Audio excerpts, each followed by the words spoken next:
Hey guys, welcome back to Honey in the Rock episode 22.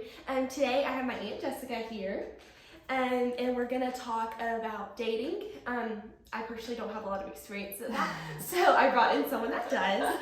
This is my Aunt Jessica. So my mom and her husband are siblings, but me and her are the ones that look the most alike, and I look like her kids. But you know, it's just me and her are the blonde ones, so yeah, it works out. Gotta represent. Yes. We're just gonna come on. She's gonna share about dating and just see how you can use that to glorify the Lord. So to start out, how I ask every guest, what is your testimony? So again, Aunt Jessica, and I grew up in the church. My parents took me from as young as I can remember. Yeah. I went to a very tiny church. We lived kind of out in the country in the middle of nowhere with my whole family, both sides. But I remember going to VBS and to all those activities. I went to a Christian middle school. So God was just always a part of our family. It never occurred to me as a younger child that God wasn't a part of everybody's family. Right. That's all I knew. That's the way I grew up. When I was baptized actually in the river where I grew up, which was really cool and very special.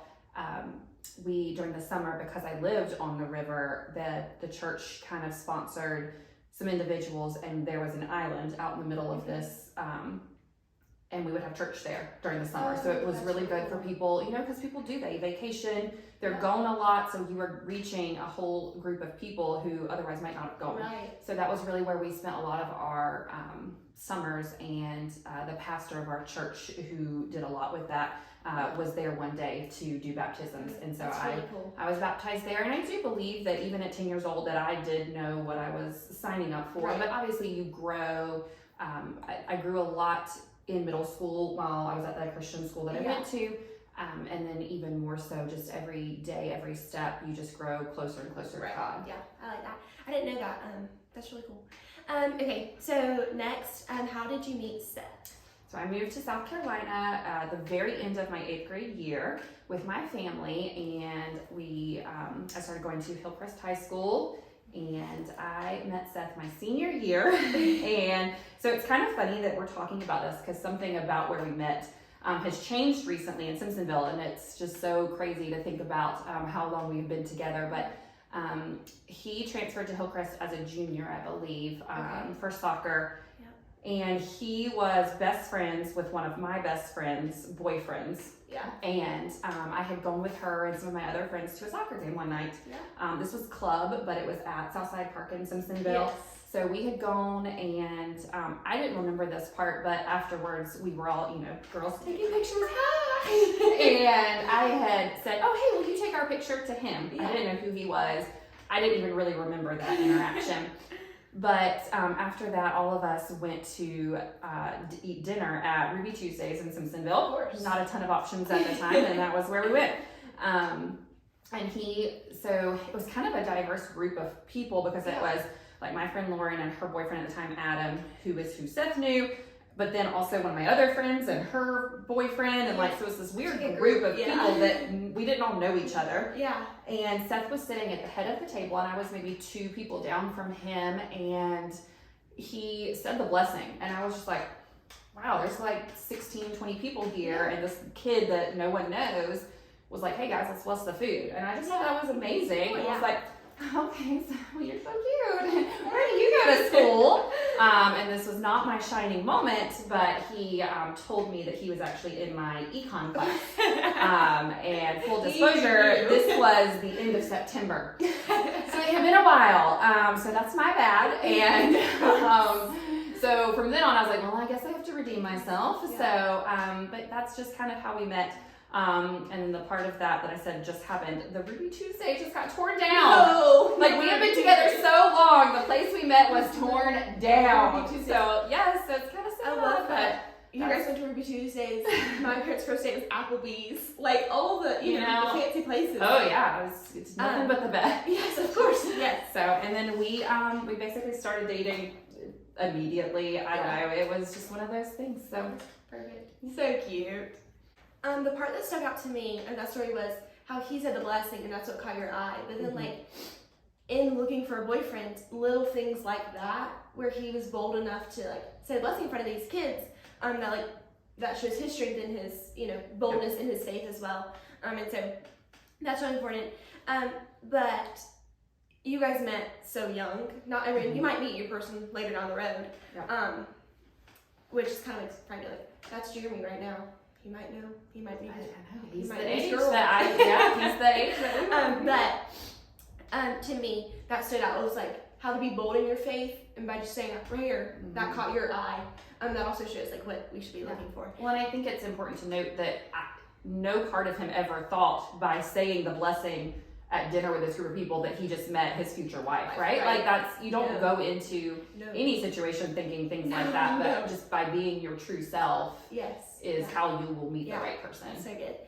So how did you / do you keep Christ at the center of your relationship, but especially at that dating? So at that age, we were old enough to be driving, but I think one of the main things when I think back about it was just the closeness to our families. Right. And again, we both grew up going to church and having those strong communities. And so I remember that I would go to the church that I attended with my family. He would go to the church he attended with his family. And then after that, he would come to my church because we went a little bit later service.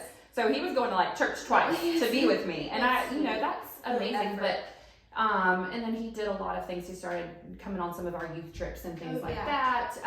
But I just think even more so than that, it was the connection of our families and just doing so many things with them. My parents cultivated a household that I wanted to be in and wanted to be with my family. We did a lot of things together. And he just kind of came alongside of us. And I think that's one of the most important things is like, even if you're dating, especially at that young age, you can't forget that you have a family. The same thing with your friendships too. Yes. The best friendships you have are going to be the ones that integrate into those existing relationships. And so I used to go with his mom and dad. I'd ride in the car with them to his soccer games when we were seniors. And I think it helps you develop a respect for those people that will allow you to make decisions that honor them and therefore honor God. That's really good. I didn't even think about that, but that is so important. And often, like when I've found friends that like don't draw me closer to the Lord, I've been more distant to my family. So that really is so true. Like keeping that family relationship close and tight is super important in that. And then my final question for you is, why is it important to wait for the right person to come along? And how do you trust God in that? I think, again, going back to just the family and honoring your family, and especially with temptations that might exist in relationships. For me, it really never crossed my mind that that was something that should be done outside of marriage, right? Like, and I know that that's going to be harder in today's world because there's so many things. Like when we met, text messaging was barely a thing. So, I mean, I can't even say, I don't have the same temptations that other people might have, the same ways to communicate. But I think just out of respect for myself, but even more so for my family, that was a decision for us that it was like, not even a question. That was just what we knew was to be right, and we wanted to honor our families and ourselves by standing firm in that. Yes, and like that doesn't mean they're like waiting for marriage doesn't mean there isn't hard, but it really is worth it. Makes it more special. Absolutely. But that is like a thing as like Christians that makes you stand out as Christians, which also can bring up those cool gospel conversations with other people and other couples. Yeah, it's really incredible to me when I've had conversations with friends and it's been able to come up to say like, I was with this person for 5 years, but we did wait. And, sometimes it does invoke a why, how, and you can share testimony because of that. And, I truly believe that God has blessed us because of the way we treated our relationship when we were younger, and I'm very thankful for that. It's just really incredible to that is so cool. Sit back and think about all those things, because cool to look back because it's been almost 20 years. I knew him before you were born. That's crazy, I know. I was there. I visited you in the hospital. And so, but again, that goes back to the family involvement. Like I've known you since you were a child. There was nothing I would ever wanted to do that would have you look at me differently. Right. I want everybody to be able to look at our relationship and say, that's something I would like to have. And not everybody is perfect. I'm not saying that our relationship is perfect. No. Obviously it is not. But you know, we've tried to always stay in church. We've tried to always put our families first, and I think that has really helped. Yeah. So when you and Seth first started dating, there was a lot of pregnant women. Oh my gosh, Like, so many. I should have My mom run, was right? pregnant, Your mom was pregnant. and 2 of her aunts were pregnant. Yeah. There was 3 of us all born in 06. So all That's of the frightening. other women in the family, since they were all a little older, were all having babies the first year of our Very weird. relationship. So that was interesting. Welcome to the family. Yes. Yeah. Oh yes, for sure. And then I started going on vacations with y'all when you were all so little. I know. And Sophie did not want much to do with me at first. I used to babysit you and you would cry a lot. But that one time I painted your nails at the beach. Hey, From then on. now we're besties. Yes. Now we have to stick together at this long game. Absolutely. And now you watch my kids. Kids, I know, sweet little angels. So thank you for being on. I appreciate you.